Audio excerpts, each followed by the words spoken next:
आयुष और हर्ष room partners थे और ये लोग सेम कंपनी में भी काम किया करते थे। फर्क सिर्फ इतना था कि Ayush almost time night shift में काम करता और हर्ष की डे शिफ्ट हुआ करती।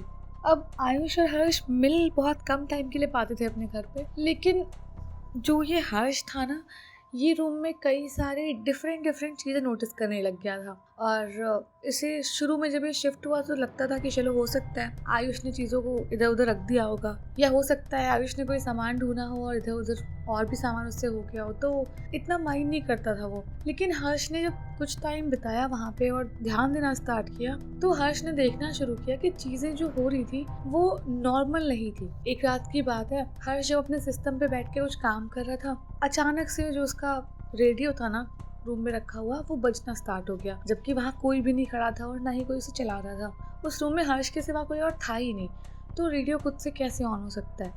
लेकिन हर्ष को लगा चलो ठीक है, उसने इस चीज़ को एक्नॉलेज किया और जाने दिया।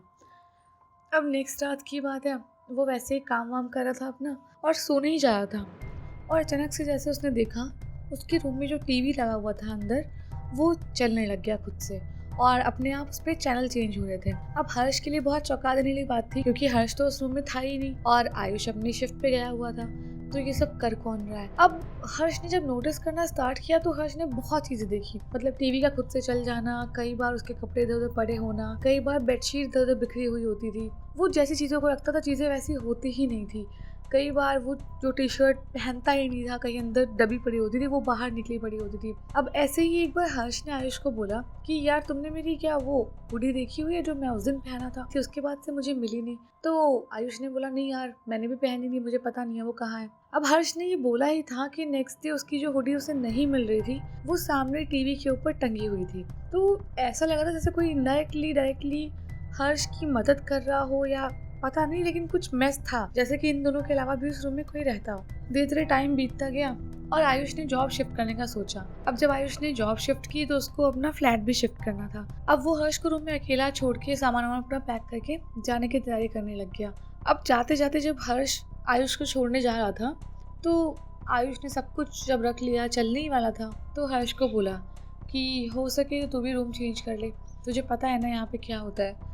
तो हर्ष को पता चला कि जो उसे लग रहा था अभी तक कि उसका वहम है या चीज़ें कुछ हो रही हैं, वो लेकिन किससे कहे, और कहेगा तो लोग मजाक बनाएंगे, वो शायद आयुष ने भी फील किया था। लेकिन अब आयुष से इतना बात करने का टाइम नहीं था और हर्ष ने आयुष को बाय बाय बोला और आयुष चला गया। अब हर्ष उस फ्लैट में अकेला था बहुत टाइम तक, और हर्ष के साथ में वही सारी चीजें हुआ करती थी। और हर्ष जानता था कि कोई और भी है उस रूम में रहता जो कि उसको दिखाई नहीं देता है, लेकिन वो जरूर कहीं ना कहीं है, क्योंकि हमेशा चीजों से छेड़खानी हुआ करती थी वहाँ पे। कई बार सोते हुए उसको फील होता था कोई इसके आसपास खड़ा हुआ है या उसे देख रहा है, बड़ी सारी चीजें थी। लेकिन हर्ष चीजों को जानता हुआ भी कुछ नहीं कर पा रहा था। उसने बस इतना किया कि उसने अपने सोशल मीडिया पर और बाकी सब जगह पर ये पोस्ट कर दिया कि उसको एक फ्लैटमेट की रिक्वायरमेंट है, और कुछ टाइम बाद उसको एक फ्लैटमेट मिल भी गया।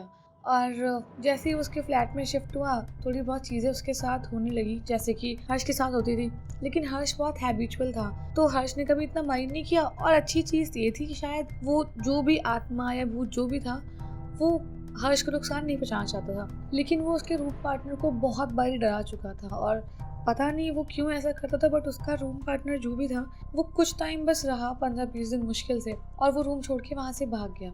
अब ऐसे ही हर्ष एक बार अपने पूरे दिन की शिफ्ट करके आया, रात में थका हारा, और जाके अपने रूम में सो गया। अपने रूम में सोया और उसको काफ़ी गहरी नींद आ गई, और एकदम से उसके गेट पे नॉक हुआ और हर्ष ने गेट खोला नहीं, लेकिन गेट की नॉब घूमी और एक बच्चा जो 15-16 साल का रहा होगा वो रूम के अंदर चल के आया और हर्ष को बोलने लगा भैया आप सो रहे हैं, लेकिन बाहर पता है बहुत भयानक आग लगी हुई है, शायद कोई शॉर्ट सर्किट हो गया, लेकिन बिल्डिंग में सब जगह आग पकड़ लिया, तो आप फटाफट एक काम करो, जो भी आपका जरूरी सामान है सब कुछ पैक करो और यहाँ से भागो बाहर, वरना आप ऐसे मारे जाओगे आग में। और आग बहुत बहुत ज्यादा हो गई है, फैल गई है। तो फटाफट हर्ष ने अपना सामान जो कुछ भी उसको लेना था उठाना था वो उठा के बाहर भागा, और भाग के बाहर खड़ा हुआ जाके तो उसने देखा कि बिल्डिंग धूं धूं करके पूरा जल रही थी पीछे। और जब तक फायर ब्रिगेड वाले आते और सब आग वाग पे कंट्रोल पाया जाता, तब तक अच्छा खासा नुकसान हो चुका था बिल्डिंग में। लेकिन यहाँ पे फिर एक अच्छी बात ये थी कि कोई भी बिल्डिंग में मरा नहीं था, उस आग से लोगों को निकाल लिया गया था, सिर्फ सामान का जो नुकसान हुआ बस वही था। अब हर्ष को बड़ा लगा कि ये बच्चा किसका था, जो मेरा गेट बंद था बट इसने खोला कैसे और अंदर आया कैसे, बहुत सारे सवाल जवाब थे। लेकिन अब हर्ष ने जाने दिया कि ठीक है भाई, होगा किसी का भला बच्चा, उसने मेरी मदद कर दी। अब बहुत टाइम बीत गया और हर्ष ने अपना, जो भी वहाँ रहता था हर्ष, उसने फ्लैट चेंज किया और एक दूसरा दोस्त था उसके साथ शिफ्ट हो गया। और ऐसे ही एक बार उसका दोस्त और हर्ष दोनों बातें कर रहे थे और उसका दोस्त जो था वो कहानियों का बहुत शौकीन था कि ऐसी भूतिया कहानियां सुनने को मिले, तो ऐसे ही वो भी अपनी कहानी बताने लगता और हर्ष को पूछने लग गया कि तुमने कभी कुछ ऐसा एक्सपीरियंस किया है। तो हर्ष ने अपनी स्टोरी बताना शुरू किया कि जब वो रहता था पुराने फ्लैट में, वहाँ पे ऐसा कुछ सीन हुआ था, लेकिन उसको पक्का नहीं पता है कि ऐसा कुछ सच में था या फिर वो सच में कोई बच्चा था। तो हर्ष के दोस्त ने बोला कि एक बार तो बिल्डिंग का नाम बता जो तूने बताया था जहाँ तो रहता था। तो वापस से इसने बिल्डिंग का नाम बताया हर्ष ने उसको, और जैसे ही उस दोस्त ने हर्ष के उस बिल्डिंग का नाम सुना वो एकदम चौंक गया और बोलने लगा तुझे नहीं पता उस बिल्डिंग की स्टोरी क्या है। तो हर्ष ने कहा कि नहीं मुझे नहीं पता, मैं तो इतने टाइम तक रहा हूँ वहाँ पे, लेकिन स्टोरी क्या है मुझे नहीं मालूम। तो हर्ष का दोस्त कहने लग गया कि बहुत टाइम पहले, आज से लगभग 100 साल पहले, वहाँ पर एक बच्चों का हॉस्टल हुआ करता था और वहाँ पे बहुत सारे बच्चे रहने को आते थे हर साल। और एक बारी की बात है कि ऐसे ही बिल्डिंग में वहाँ पे कैसे भी करके आग लग गई थी और वो आग बहुत मिस्टीरियस थी।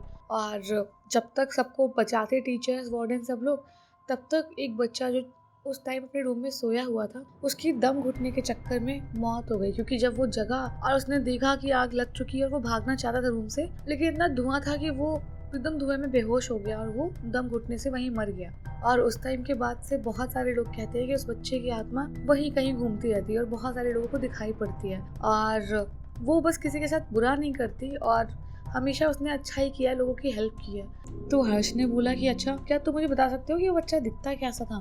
तो हर्ष के तो उसने बोला कि एक काम करना, चल कल तुम मेरे साथ लाइब्रेरी चलना, मैं तुझे अगर वहाँ की कोई बुक या कुछ इंसिडेंट जो भी कभी वहाँ पे छपा होगा किसी भी जगह पे कोई आर्टिकल, तो मैं तुझे दिखाऊंगा और तू मुझे पहचान के बताना क्या बच्चा वो जो तुझे दिखा था वही बच्चा था। तो अब ये लोग नेक्स्ट डे गए और इन लोगों ने उससे रिलेटेड आर्टिकल सर्च किए और हर्ष को जैसे उसके दोस्त ने एक आर्टिकल की फ़ोटो दिखाई, हर्ष वहीं सुन रह गया, क्योंकि जो बच्चा अभी कुछ महीनों पहले हर्ष की मदद करने के लिए उसके रूम में आया था वो कोई और नहीं, वही बच्चा था जो उस हॉस्टल की आग में मारा गया था। और वो शायद नहीं चाहता होगा कि कोई और उसकी तरह दर्द में इस दुनिया को छोड़ के जाए, इसीलिए वो हर्ष को जगाने आया और हर्ष को टाइम से पहले उसने निकाल दिया, जिससे कि हर्ष पे कोई मुसीबत ना आए। और हर्ष ने इस चीज़ के लिए बहुत ग्रेटिट्यूड शो किया उस बच्चे की आत्मा को, जिसने कभी उसका बुरा नहीं किया। उस रूम में वो इतना अकेला रहा और इतने टाइम तक सब कुछ उस रूम में अच्छा बुरा टाइम बिताया, लेकिन कभी उसके साथ कुछ भी गलत। और वो जो बच्चे की आत्मा थी वो एक अच्छी आत्मा थी जो कि किसी का बुरा नहीं करना चाहती थी, बस बुरे लोगों के साथ बुरा करती थी, लेकिन जब बात बचाने की आती थी तो बचाया भी करती थी। अगर आपको स्टोरी अच्छी लगी तो वीडियो को लाइक कर देना और कमेंट करके बताना स्टोरी कैसी लगी और सब्सक्राइब करना मत भूलना।